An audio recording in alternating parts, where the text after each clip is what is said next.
Hi, everyone, and welcome to the annual Schuellein Lecture in Biology. My name is Ryan McEwen, and I am the Schuellein Chair. Before we begin, I want to take a few moments to recognize Dr. Robert Schuellein, who is the namesake of the event and also of my position in biology. So Dr. Schuellein was a Marianist brother who received his undergraduate degree in biology from the University of Dayton in 1944. He later received a PhD from the University of Pittsburgh and then returned to UD to join the faculty in biology. He helped establish our graduate program in biology and also mentored the first ever master's student at the University of Dayton. He left UD to join the National Institutes of Health, and in 2011, upon his passing, gave a bequest of $2.5 million to establish the Schuellein Chair in Biology. Henry Mayman, who was his student, said about Robert Schuellein, "There aren't enough adjectives in the English language to describe what a fine and wonderful gentleman Robert Schuellein was." So that's the maximum praise, I think. You can't go higher than that. And a couple of quotes from Dr. Schuellein. "Maintaining a strong research faculty is essential for continued academic excellence, and research mentors with solid research accomplishments magnetically attract the better student." So those are just some quotes from Robert Schuellein. I just want to take a moment to say thank you for establishing this position. Okay, so as part of being the Schuellein Chair in Biology, it is my honor and duty to invite one speaker each year to give the annual Schuellein Lecture. And I've sought to invite folks who bring new perspectives and whose work would have broad appeal across campus. And I'm so excited to have our speaker, Dr. Clint Carroll, here with us today. According to the National Park Service, traditional ecological knowledge is a body of observations, oral and written knowledge, innovations, and practices and beliefs held by tribes and indigenous people through interactions and experiences with the environment.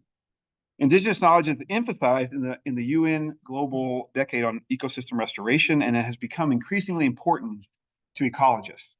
In fact, the Ecological Society of America just launched a new journal called Earth Stewardship, which has an emphasis specifically on traditional custodians of land and sea and indigenous communities.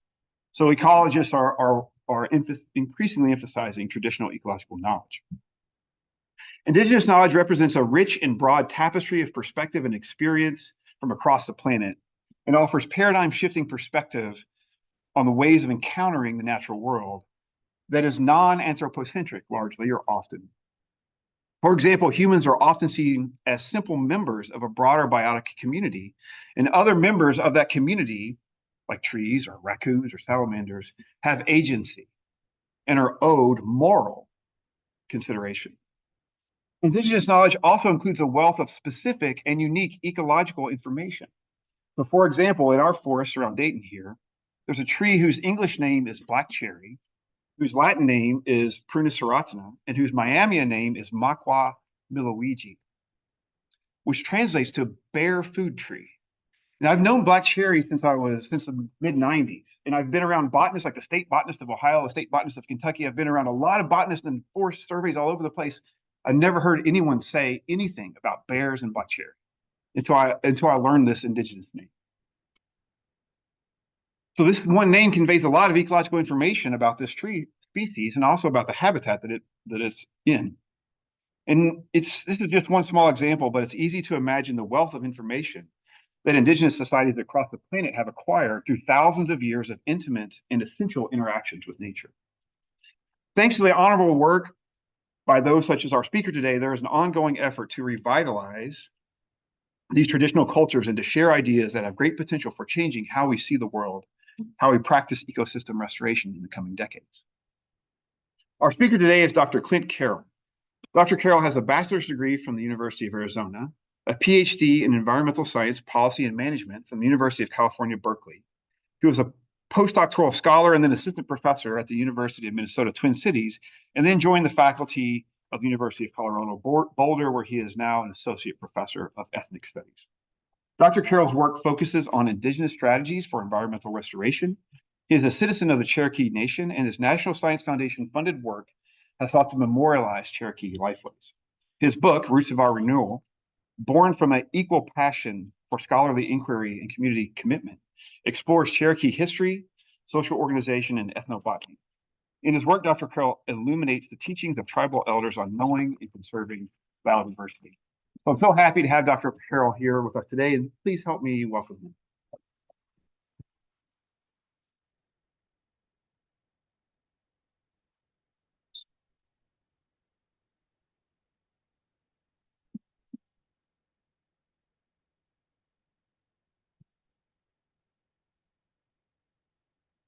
OCO, Nigato.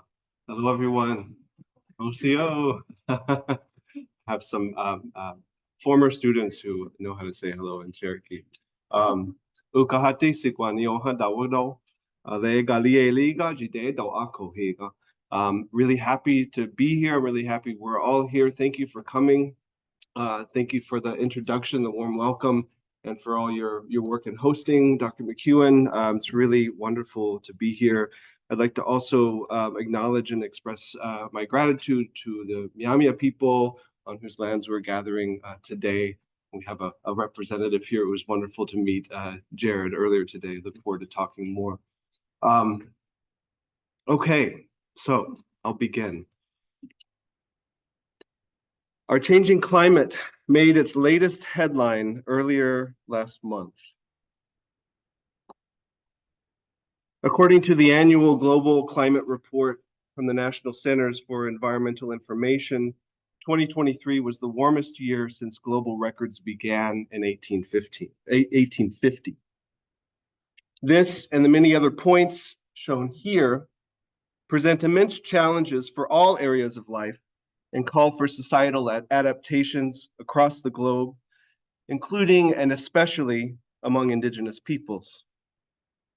The 5th U.S. National Climate Assessment, published this past November, states that, quote, climate change continues to cause negative effects on critical aspects of Indigenous peoples' well-being, including their livelihoods, health, nutrition, and cultural practices, as well as the ecological resilience of their territories, end quote. That same assessment notes that, quote, Indigenous peoples' ability to exercise self-determination and thereby respond to climate change in ways that meets the needs and aspirations of their communities is often undermined by institutions and policies shaped by the impacts of settler colonialism. I want to let that sink in. Okay, this is a US federal report. I think that's the first time I've seen the word settler colonialism, the phrase settler colonialism mentioned in a US climate report or a federal report at all, for that matter. So I don't know about you, but I did a double take when I read that. And no doubt this is because of the amazing team of Indigenous scholars and scientists who were commissioned to write it. So I encourage you all to look it up and check that list of scientists and scholars and read some more of their work. They're pretty awesome. The report makes clear that although we're all experiencing unparalleled times of ecological and climatic change, the impacts of this change are experienced differently by Indigenous and other marginalized peoples and communities. Further, the lasting effects of historical and ongoing political economic forces like settler colonialism have shaped and continue to shape our ability to revitalize and adapt the knowledge systems that have themselves been compromised by colonial dispossession and forced assimilation policies. And while it is important to acknowledge this pressing time, as many of my colleagues in Native Studies remind us, our communities have experienced change in catastrophic proportions before. Hoopa, Yurok, and Karuk scholar Kutcha Risling-Baldy brilliantly analogizes this in her piece titled, Why I Teach the Walking Dead in My Native Studies Classes, in which she remarks that, quote, the zombie apocalypse sounds eerily similar to California Indian history, end quote. And as Potawatomi scholar Kyle White asserts, due to the immense loss of relationships with non-humans that resulted from settler colonial violence and dispossession, Indigenous peoples, quote, consider the future from what we believe is already a dystopia. This puts into generational perspective Indigenous experiences with massive change in a time when we might view our concerns as exceptional. And although these concerns are still very real, indeed they are compounded and interlocking, an Indigenous generational perspective offers hope in that as peoples, we've emerged from apocalypses and have built new worlds through acts of revitalization and adaptation. This perspective helps pull me away from the despair narratives that threaten to overshadow the transformational potential of ongoing and future work that many of us in Native studies are invested in as scholars, activists, and community-based practitioners. Such work confronts despair with continual acts of relationality and an insistence on care for community that spans the human and more than human realms. It asserts that care, kinship, and relationality with each other as humans and with land, water, and other than humans offer real solutions and alternatives to the root and deeply rooted problems of our time. So I'd like to tell you a little bit about who I am as a scholar and how I situate myself in the academy, but also how this is inseparable from the commitments and responsibilities I have to community as an Indigenous person.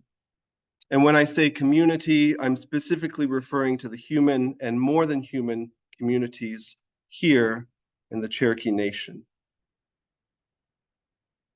which is represented, just to point it out, in the cutout here in the map that you see of Oklahoma. Cherokee Nation Reservation is in the northeastern part of what we now call the state of Oklahoma. My work is first and foremost grounded in critical Indigenous studies, although my approach to this field is heavily influenced by my background in cultural anthropology and political ecology. So perhaps the best way I can describe myself broadly as a scholar is a critical Indigenous environmental social scientist.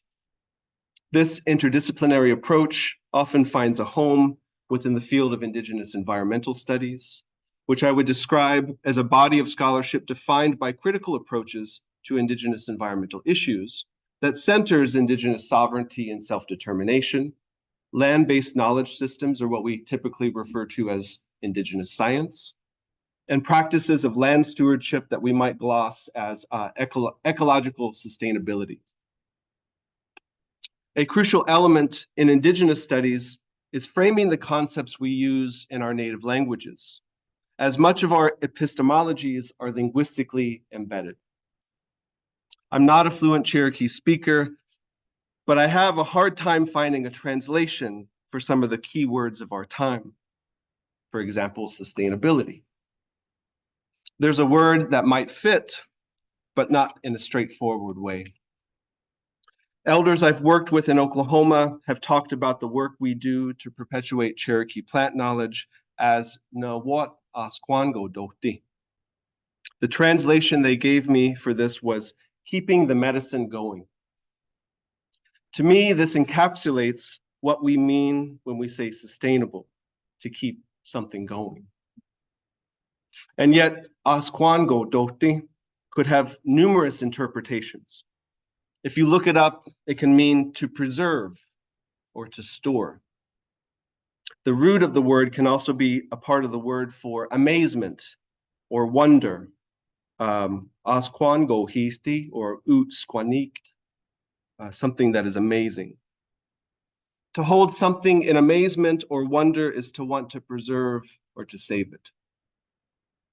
And this is what we're working towards. Nawat Asquango Doti, to keep the medicine going. Gawoni histi, Asquango Doti, to keep the language going. Alstarti, Igajeli, Asquango Doti, to keep our traditional foods going. All of this work entails ensuring that our land base is healthy, because it is our relationships to land that inform our language, medicines, and foods, and many other aspects of our culture. In my community-based work, sharing our knowledge and experiences in the context of everyday practices can also fight feelings of hopelessness under the weight of our present times. Here, the work of Cherokee scholar Jeff Corntassel comes to mind, who writes about everyday acts of Indigenous resurgence.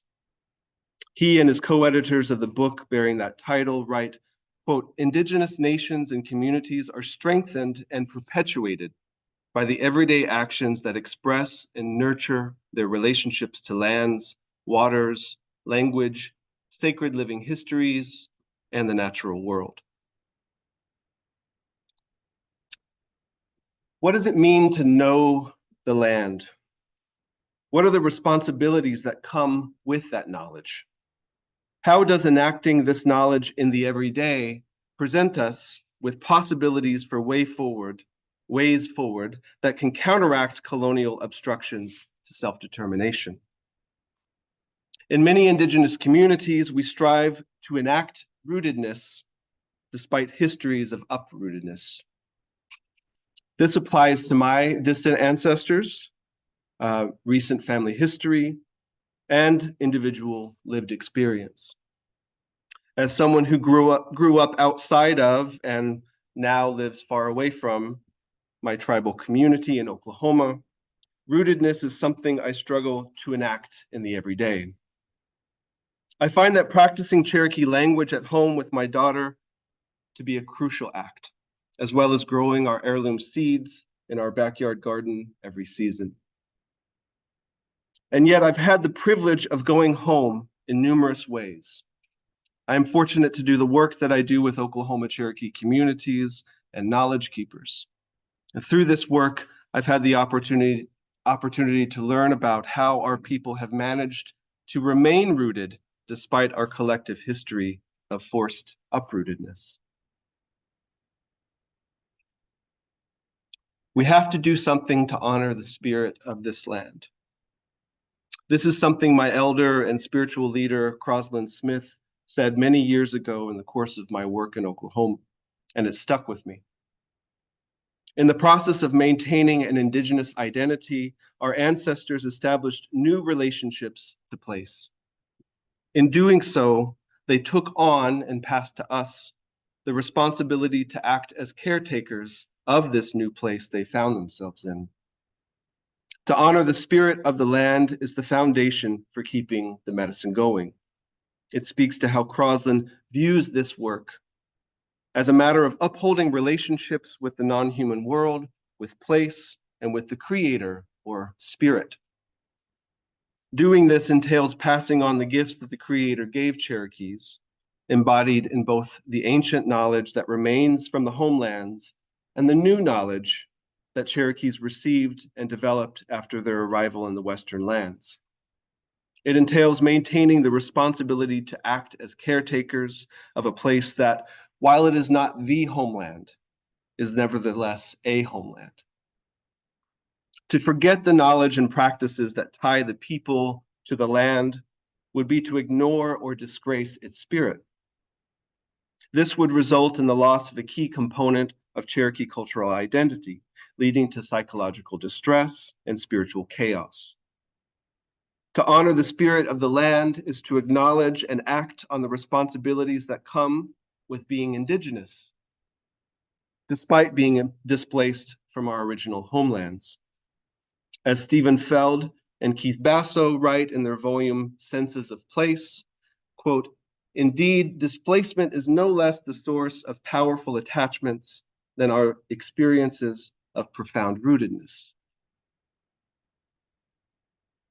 So to give you a glimpse of the geographical and ecological scope of the Cherokee removal in the late 1830s, this image shows our original homelands and current reservations. So the original homelands, the core settlement area where many of our villages were, and then the current reservation lands and what was then the Indian Territory, but now is the state of Oklahoma.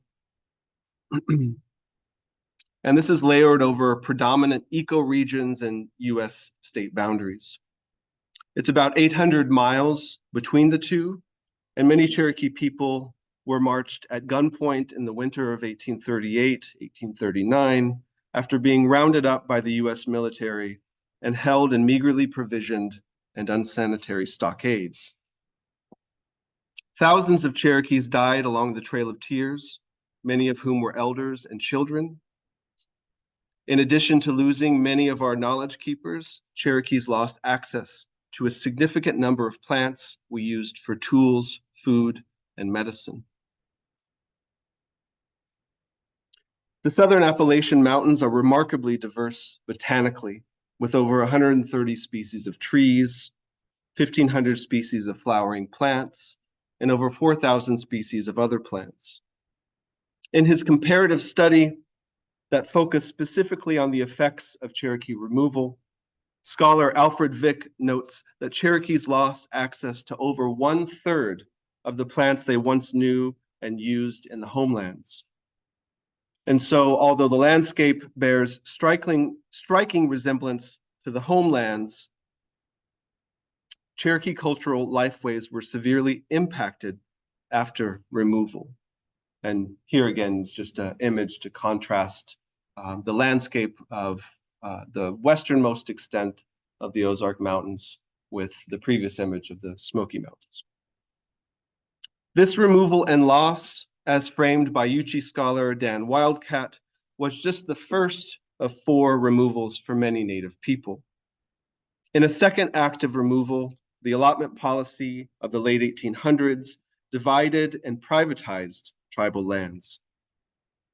Cherokees went from collectively owning 4.42 million acres to about 100,000 acres, so roughly a 98% loss. Around that same time, boarding schools, the third act, removed children from their homes to receive a Western education under the federal policy of assimilation. Today, climate change, the fourth act, threatens to remove many Indigenous peoples from their homelands due to inundation and other disasters. Cherokees experience this removal through climate shift, whereby many species we have maintained relationships to are being threatened due to annual temperature rises and extreme weather events. And this is not exclusive to Cherokees, it's just the case at hand today. But despite all this loss, Cherokee relationality to the land persists. So I've been thinking about this lately in terms of what I'm calling relational continuity, or the persistence of ethically and culturally grounded relationships with the land and non-humans, despite social and spatial change. Cherokees maintain relationality with the land by continuing the practices associated with their environmental knowledge. Over the course of my work, numerous elders have stressed to me that if people do not use the plants that have been given to Cherokees by the Creator, they will disappear.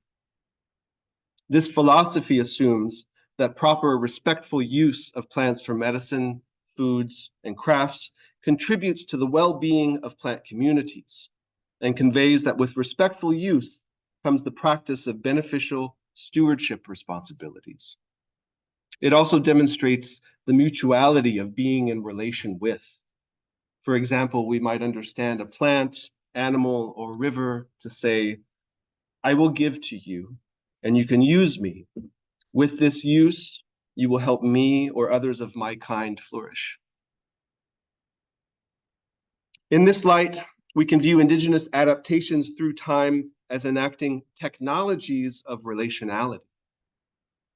Whereas technology typically connotes material innovations to overcome practical problems, often using Western science, I propose that Indigenous cultural technologies, informed by ethical frameworks of relationality, lead to innovations that decenter modernist and Western interpretations.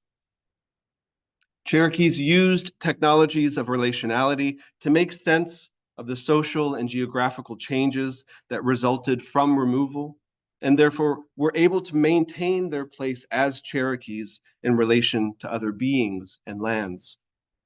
This relational continuity then informed key elements of life during the decades that followed removal and up to the present day.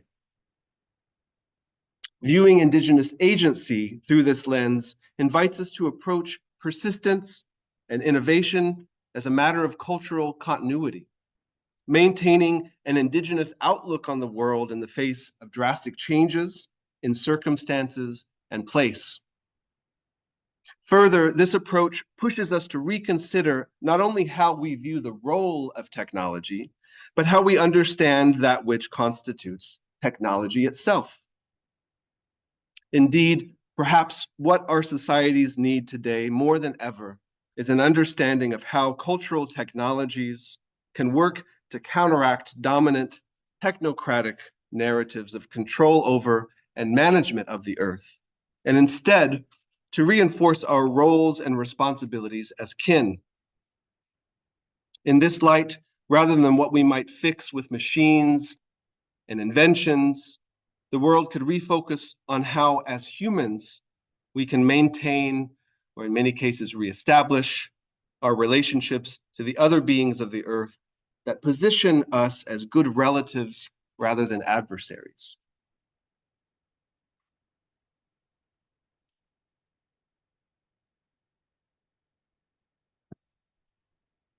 Much of my work is born out of and an ongoing relationship to the Cherokee Nation medicine keepers, a small group of Cherokee elders whose mission is to protect Cherokee lands in Oklahoma and to perpetuate their land-based knowledge among future generations. And this is some of the group pictured at our annual national holiday in 2017. They received the Community Leadership Award for a group. And so I mentioned, or I quoted from Schuellein Smith, who is here in the white shirt. We have Anna Six Killer, Nancy Ratcliffe, Bonnie Kirk, Jigesa. We say that when somebody is passed on. We have our dignitaries, our Cherokee, Miss Cherokee and Little Miss Cherokee. Those are dignitary roles from up and coming young leaders. Our principal chief at the time, Bill John Baker, deputy chief S. Joe Crittenden, and then Donnie Saloli. I don't know who that guy is over there. Ed Fields, Kevin Doherty, and Pat Gwynn. Behind Chief Baker is John Ross. You can barely make him out. And then behind Ed is Ryan Mackey. Oh, and then there's Feather Smith behind Bonnie. So this is a group of the medicine keepers, but also Cherokee Nation staff from the Office of the Secretary of Natural Resources, who I've been fortunate to partner with. They've been integral to the work that we do, and really they serve as liaisons to the elders. And so we couldn't do the work without them. So Pat, Feather, and Nancy are still working with us and still very much a part of this. The group formed in 2008, spurred by meetings that I helped facilitate, as well as with Pat Gwynn, who I mentioned earlier, to discuss critical issues surrounding Cherokee plant knowledge. Within their mission, they conceived the statement I mentioned earlier, na wat asquanko dohti, to keep the medicine going, which along with their formally adopted name, the Cherokee Medicine Keepers, or na wat aniktia, the keepers, the protectors of medicine, acknowledges the role that traditional medicine plays in maintaining Cherokee's relationships with the land. Cherokee plant medicine includes not only the chemical properties of the plants that act as medicine, but also the faith and spirituality of the patient and the healer, the person doing the healing. And as Schuellein Smith has told me time and again, it's not the human who's doing the healing. It's the spiritual force between that healer and the creator that heals people. And that's a very important component of our health practices, our healing ways. So it is especially important to revitalize Cherokee plant knowledge because it sustains a way of life centered on spirituality and relationships to the land and cosmos. The medicine keepers have taken an active role in influencing tribal priorities, specifically regarding the conservation of tribal lands for cultural activities and uses. In summer 2015, with support from the National Institutes of Health, I facilitated a photo voice project with the medicine keepers that provided a platform for them to document their knowledge and perspectives through their own photographs. This is David Crawler and Anna Sixkiller. At the site here is just adjacent to the tribal complex in Tahlequah, Oklahoma. And this is actually the site of a combined site of our heirloom seed garden. So just to the right here is the plot where our tribal employees in the Secretary of Natural Resources office grow out on an annual basis some heirloom seeds, and those are distributed to citizens throughout the world. Just this year, they opened up the website, the portal, to request seeds. And I think it was within a couple of hours that everything was called for. So it's a very popular program. And as I said, I participate in this as well. I tend to keep my seeds, so I don't have to request them, or I reserve seeds from one year's harvest, so I don't have to request them again. But it's a really amazing way for people to maintain a connection to their food, despite maybe they live outside the reservation boundaries. To the left here is our what we call our medicine gardens, and it includes a very carefully and meticulously curated group, if you will, of plants that are known to Cherokees for medicine, crafts, ceremony, and food. And that's been painstakingly caretaken by the Secretary of Natural Resources staff and continues to this day. Rooted in community-based participatory research methodology, photo voice as a method promotes critical dialogue and new knowledge about community-defined issues through the power of visual imagery. The group the medicine keepers identified thematic concepts that would guide the project, land and health, and decided that the goal of the project would be to influence current tribal land use policy and promote conservation of tribal lands and resources. And so this was taken during the demo. I had funding to distribute cameras to the elders, and this was just a chance for them to get used to how to operate the camera so that later they could go out and take their own photos. And I convened another meeting with them, both as a group and individually. And I interviewed them about their specific photographs. So it was kind of like an elicitation technique. All of this combined, and I'll talk about this here in a second, to produce a still image video. And so this video is actually on YouTube. If you want to check it out, it's titled Cherokee Voices for the Land. With their blessing and in fact their insistence that this should be out in the world and seen. They don't share any kind of detailed medicinal, like sacred knowledge. And so I asked them like 5 times, are you sure you want this? And they said, yeah, absolutely. And so it's available for you to watch. It's about a half an hour. And it's got their voices. So if you want to hear from the elders themselves, I highly recommend it. It's really cool. And I'm not just bragging about it, but I think it's really worthwhile. In collaboration with a team of other researchers, I also designed a study around how the photo voice video impacted the views of ordinary tribal citizens. So in fall of 2015, we surveyed 84 Cherokee citizens at our annual national holiday before and after screening the video. We found statistically significant changes in their opinions and priorities regarding the tribe's role in land conservation. And so our conclusions were that photo voice is an effective method to communicate elders' perspectives, and that our citizens' values about tribal land use may change as they encounter these perspectives in such novel formats. So in line with the intent of photo voice methodology to influence policy using the power of visual images, the video has been used to encourage broader community dialogue on environmental health and tribal land conservation, and to inform tribal policymakers of the need to prioritize these interrelated issues. This project was a significant step toward the medicine keepers collective goal to establish an area for the protection and propagation of plant medicines. In 2022, after sustained discussions with tribal leaders, the first tribally designated conservation area in the Cherokee Nation was established by a tribal executive order, the Medicine Keepers Preserve. So this is our current principal chief in the gray suit, Chief Chuck Hoskin Jr., along with Deputy Chief Brian Warner, and at the time our Secretary of Natural Resources, Chad Harsha, with other dignitaries and members of the Medicine Keepers behind them. And I'll talk about these guys here in a minute. You notice they kind of don't look like the others, right? I mean, they're wearing the green suits.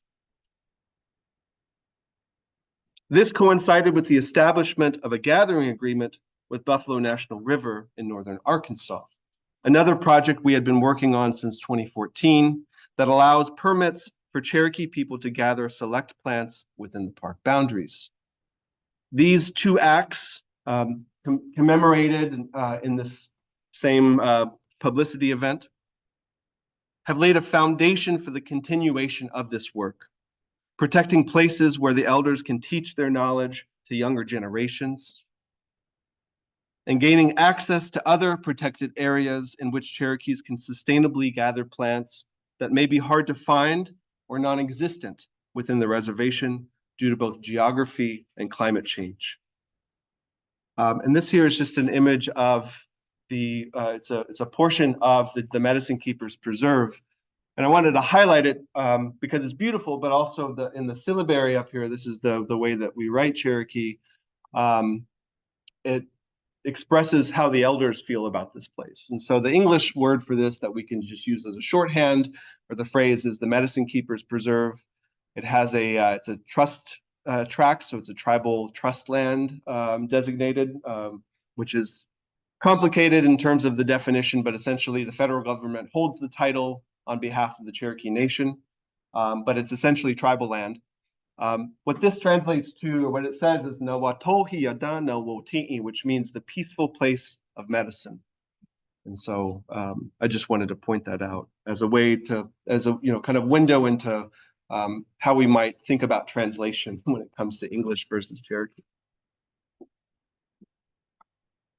With the support of a National Science Foundation grant, we developed and coordinated a land education program, the Cherokee Environmental Leadership Program, to train younger Cherokees in traditional ecological knowledge, Western scientific knowledge, and tribal natural resource management strategies.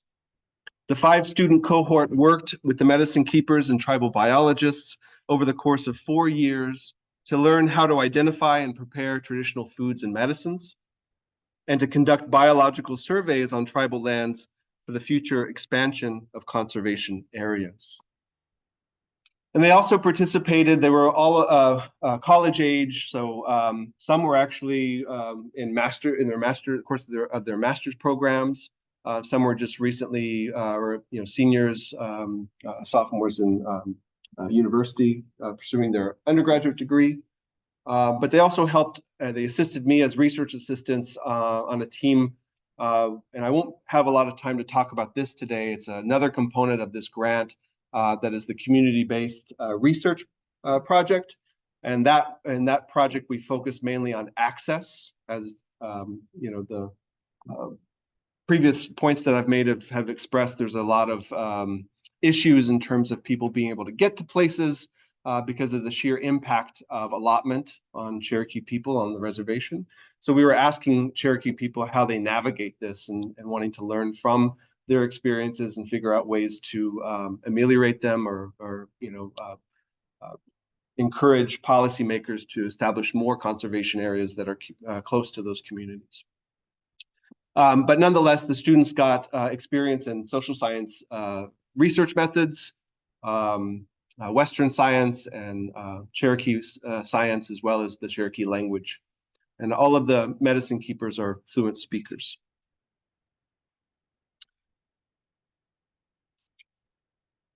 Okay, I have to talk through some of these. I can't just let them show them without explaining them. This was perhaps one of my favorite days out on the land with the elders and the students. This was in fall 2019. As you all know, we had a global pandemic. Things kind of shut down shortly after that.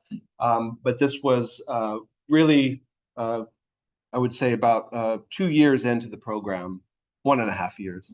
And we gathered at the Peaceful Place of Medicine, or the Medicine Keepers Preserve, to learn how to make a traditional dish called kanachi, which is made from hickory nuts. So in the flyer for today, you all saw a picture of, well, I kind of gave it away. I should have made it a quiz. Shagbark hickory tree. And that's the tree from which we gather these really delicious hickory nuts. Anna, 6 Killer, shown here, is showing the students how to crack them open using this mortar and pestle that's been handed down through her family for generations. You'll see here, this is a hollowed out stump. Actually, it's not completely hollowed out. It has a basin. We call that a canon. And the pounder, which you can't see here, is called a adalo or astosti. And that's what, it's also a wooden kind of staff, if you will. And that's where you pound the nuts after you've cracked them open and extracted the nut from the shell. And it creates the natural oils from the nuts, create like a softball size, ideally, ball that is, we call a kanachi ball. And that you can store, you can freeze it. I guess in the old days, we'd put it like in a root cellar or something like that. And then when you're ready to cook it, you submerge it in water, boil it, strain it. Some people, if they've done a really good job at picking the nuts out of the shell, you don't have to strain it, but typically I have to strain mine. And then that you combine with hominy, a little bit of salt, or if you like it sweet, throw in some sugar or maple syrup. And it's this delicious dish that we typically eat in the fall and winter. It's really like hearty, it's really comforting, smells amazing. We also can use the nuts from black walnut, the black walnut tree as well. John Ross is pictured beside her, and then we have our junior member, Cherokee Davis, Ashley Dreadful-Water here, Kylie Workman and Savannah Anderson, all looking in as Anna shows them how to prepare this traditional food. This is in the center, Summer Wilkie, another one of our Cherokee Environmental Leadership Program students. Gary Van, one of our medicine keepers. Pat Gwynn in the background. And Summer is holding the root of Baldwin's ironweed. I think it's Veronia baldwini. And this was just a spur of the moment thing. And this is what was so beautiful about that day. It was the same day that we were gathered to make kanachi, is that these things happen organically, sporadically, spontaneously. It was something that Summer had asked Gary, like, you know, you were talking about this plant, which we call sun. That's how you pronounce it in Cherokee. And, you know, he gave her, you know, permission to dig one up so that it could be a teaching moment. It's used for medicine. It's also interesting because the root of this plant looks like a horse's head, and the stalk is really long. So Gary, when he was a kid, they would dig one of these up and pretend like it was a wooden horse, right? So when you're growing up close to the woods, you don't have a lot of money, you innovate for toys. Anyway.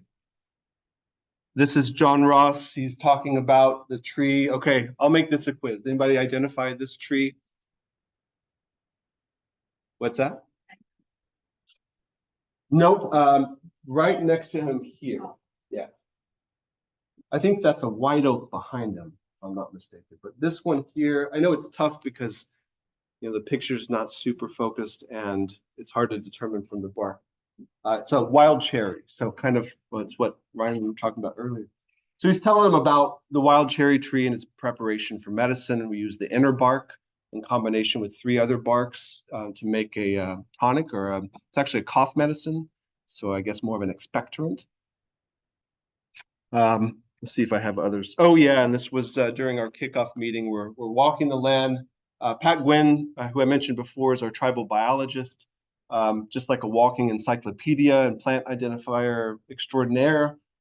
We're surveying this land, and we've been replicating this on other plots throughout the Cherokee Nation with the students as a part of this training and, you know, conservation, but also Western scientific knowledge, which Pat is very well versed in. and equally as versed in Cherokee knowledge as well. In reflecting on this work, I often ask, how did we get here? What is the significance of our efforts in historical context? I draw on numerous scholars who position Indigenous land education in relation to the legacies and current manifestations of colonial violence that have created the need to rebuild relationships to land and to each other. In centering their educational objectives to align with Cherokee values, the medicine keepers have had to confront the trauma they experienced in their childhood. The process of developing the curriculum for the land-based education program during the project's first year evoked deep concerns from the medicine keepers about how boarding schools had inflicted upon them physical and psychological wounds. And so it shows that, boarding schools had a long legacy, and they're also not too far off. This generation of elders had experienced them as children. And so this was a big part of the conversations that you see here, when prompted, what does a Cherokee education program mean to you? And so a lot of this came out in these discussions. In designing their own educational program for Cherokee youth, they emphasized the need to push back against Western models of education and to develop a new model based on Cherokee educational principles. During the curriculum workshops, the elders discussed cultural concepts couched in the Cherokee language that presented alternative approaches to teaching.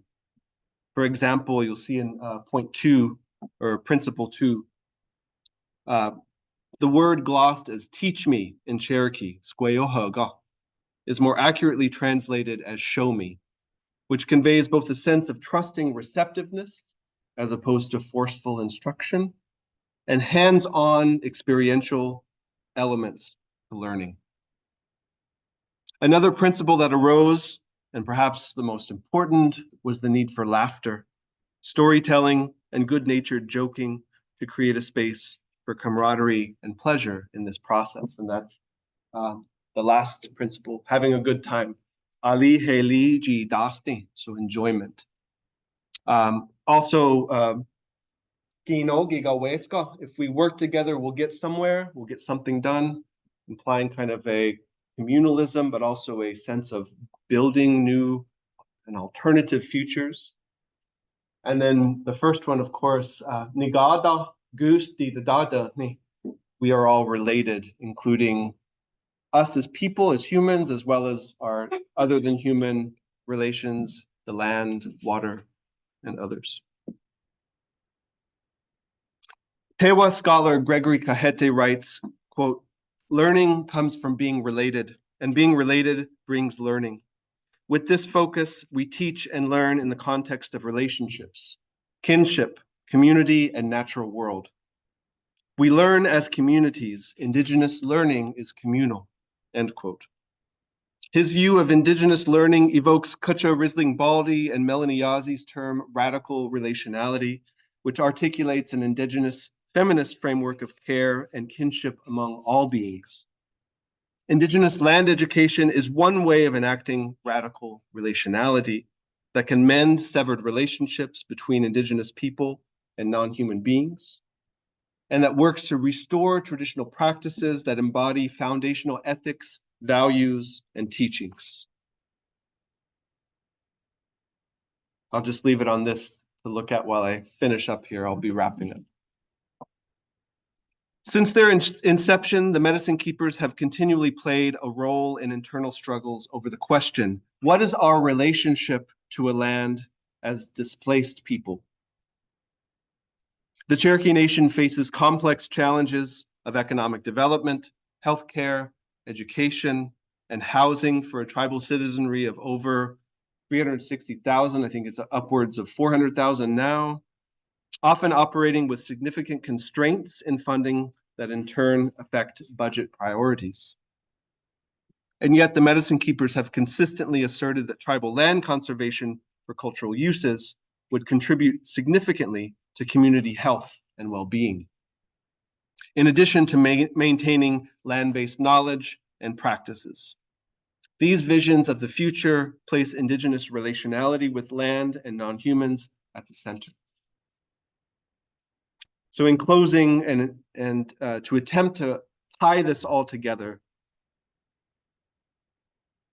Indigenous resurgence projects offer a counter to our current moment and demonstrate the urgency of taking seriously Indigenous knowledge systems and ethical frameworks today. This radiates outward to other issues on which such projects depend, including the need to address the political and institutional barriers that I quoted at the very beginning of this talk. And I've always liked this image here. It's more than just land back, if you've heard this phrase or seen this hashtag. It's all of this, and it's working toward decolonial futures that will entail some really difficult acts and discussions, but also an understanding of what was lost in addition to the land itself.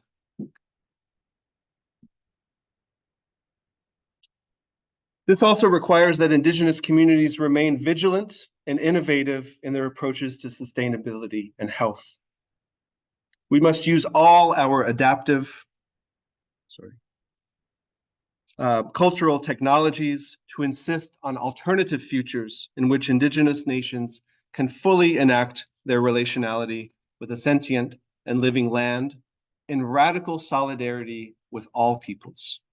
Because it's not just about Indigenous peoples, and I hope that I've made this clear, that the very concept of relationality is about all of us. And these alternative futures will require us all to help bring them into being. Wado, thank you.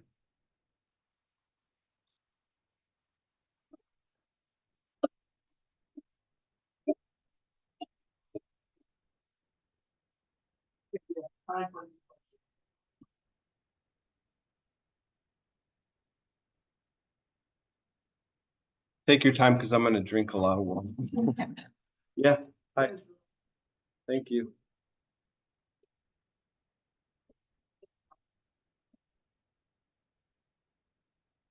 Oh, thank you. I often do that. I say I set something up and then I forget about it. Only that they were there to commemorate that Buffalo National River Agreement at the same time that we held the press release for the establishment of the Medicine Keepers Preserve.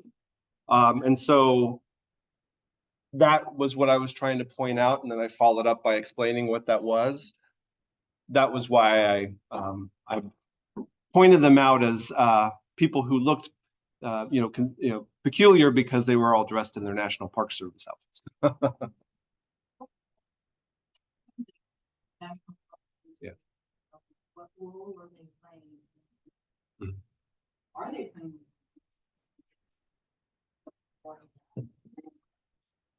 Yeah, so I mean, it's tricky and it requires some strategic thinking, and I think that the pursuit of that gathering agreement is exactly that. You know, it's land back is an ultimatum. It's kind of a statement that is, to me at least, is intended to provoke. It's intended to raise consciousness and awareness. But it's also, as I was saying about, it's interrelated with decolonization, and decolonization is multifaceted and relational. And so the way that I see this agreement unfolding, and the reason why the Medicine Keepers agreed to enact or embark on this process, which, as you can see, we started in 2014, didn't happen officially until 2022. So it took a lot of time to kind of eke through different bureaucracies. But twofold, and probably many others. One, it's an opportunity to establish a relationship with the Park Service, and with a place that is about 3 hours away from Tahlequah. So it's not the day plus journey to the homelands to gather, for example, in a national forest or other area in that southeastern part of the U.S. And so therefore it's also a what we're calling an eco-cultural insurance policy. I mentioned climate shift. And the fact that the Cherokee Nation, where we're located today, is in this precarious position of being on the westernmost foothills of the Ozark Mountains, a lot of our medicine plants that we know and continue to use and that inform these traditions of healing are found only within those mountainous kind of oak hickory deciduous forests. You know, the further west you go, the less and less you find things like golden seal. Certainly don't find ginseng up that way. We're looking east and establishing these agreements as a way to acknowledge the fact that people are not finding plants that they once found within the reservation. We need to have some sort of access to other places to enable the continuation of these traditions. So I think I went out on a tangent there, but kind of pulling it back to what is the National Park Service doing? It's a two-way street. So on the one hand, they're granting this opportunity, and this is in the National Register, it's a federal rule that allows any tribes to approach a national park that they have historical and cultural ties to carry out this process and eventually establish a gathering agreement if they want. It also entails the park to acknowledge the traditional knowledge and practices of Native people and to work with them in their management plans in ways that could improve the habitat of specific plants. So there's a dialogue about this process, and it does include the potential for management implications. Yeah, thank you. Okay, so my question was about what's the narrative like to incorporate Western medicine into a way that's respectful of the land and respectful of the relationship? Like, how do you promote COVID vaccine in a way that, not just trail to your people? Yeah, so Crosland Smith, who I pointed out in the picture and who I quoted, he's a practicing medicine person. He's probably one of our most renowned medicine people in the Cherokee Nation. And, he's known outside of the Cherokee Nation with other tribes as well as with, non-Indigenous people. He's always said to me that we can't completely rely on our own medicine ways. We have to, when necessary and appropriate, also acknowledge that sometimes going to the hospital is the best thing that a person can do, right? So it's not a denial of Western medicine by any means. In fact, it may seem contradictory, but some of his legacy, I would say, is working to find ways to get his people into the hospital. And he would do so by being there in person and holding sessions with people who wanted to see him. And so it was a way to kind of, again, not only be accessible, but to encourage people to come in, because there is a historical trauma with Western institutions, and that includes hospitals, schools, universities, etc. And so his approach to that was, if you need help, I can help you. But what I can't do, I'm going to work with the Western doctors, and we're going to work together. So that really, to me, encapsulates Cherokee history and cultural adaptation throughout time. It's never an either or, it's how can we figure out the balance between both. And with regard to the COVID vaccine, my take on that is, during the height of what all of us were experiencing, there was a legitimate rush and a urgency to developing a vaccine. And I think that's, a wonderful thing, a good thing to obviously to have. We're here in person today, but it's not either or, it's what's left out of the narrative. So to me, I was thinking about the news and thinking about the ways that, perhaps COVID was spurred by other irresponsible practices that are a result of extractivism and global capitalism that we weren't really focusing on as much as the necessary and urgent need for a vaccine. We weren't looking inward and examining what we were doing to the earth and what may have led to the virus to begin with. Anyway, that was just a part of what I was thinking that I didn't see in the narrative. Certainly the There was a documentary that was released by Netflix. I think it was like Coronavirus Explained or something like that.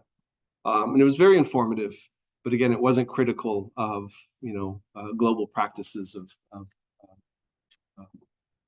consumerism and capitalism and extraction that I think were also and still are,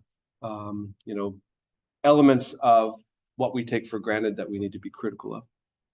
So did that kind of I went off on a tangent again, but hopefully that answered your question. Thank you. Okay, time for one more. Okay. So, for us as students, since most of us are going to be going into more of a, Western style ecology and Western medicine. Yeah. Since many of us are, biology related fields in this room, how can we, going into these types of fields from a Western perspective, bring in this idea of the radical relationality and some of these principles you've talked about today? Thank you for that question. And it's a really good question. I think, if I'm speaking to your question regarding like as students, what can we do?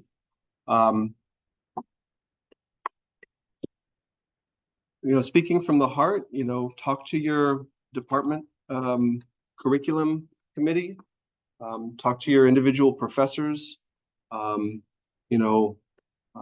prioritizing of Indigenous perspectives on syllabi, but also, the hiring of Indigenous professors who could teach that from their own situated expertise. These are institutional things that aren't going to happen overnight. I'm aware of how long it takes to develop curriculum and as well as get hiring lines approved. But we are experiencing in Indigenous environmental studies what would you call it? I'm going to use an economic term, like it's the supply-demand thing. Like we need to train more Indigenous environmental scientists, and I think there is certainly a lot of interest nationwide to hire them, but we need to catch up with the training as well. And so all of this just is a way of saying like, do the research that you can in a way that is working with your professors and working with your peers to figure out who it is that is saying, that is publishing the works that might directly relate to what you're studying. There's a lot of like broader works out there that I think could also point you in a good direction. A lot of amazing books that have taken off in recent times. The most, I'm sure, celebrated one that many of you probably know of is Robin Kimmerer's Braiding Sweetgrass. There are many others. I wish I could say that I have, in my free time, developed a list of readings in Indigenous environmental studies. Maybe Natasha and I can work on that. But yeah, so anyway, that's my quick take. And again, it's all about not only doing the research on your own, but making sure that those voices are represented by Indigenous peoples themselves. So I know that Dr. McEwen is doing some collaborative work and has started building relationships with Miami University, which houses the Jared, help me out. Miami Center, yeah. So these types of things are all kind of really good incremental steps to addressing your question and hopefully bringing in faculty who could also contribute to this and in developing the curriculums. Thank you. Okay, we're gonna have to close it there.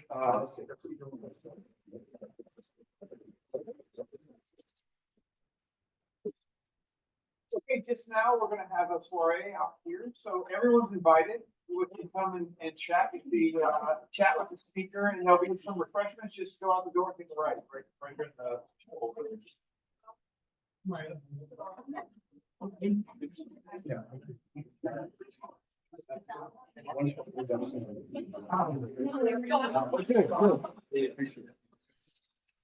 I'm just gonna shut it down.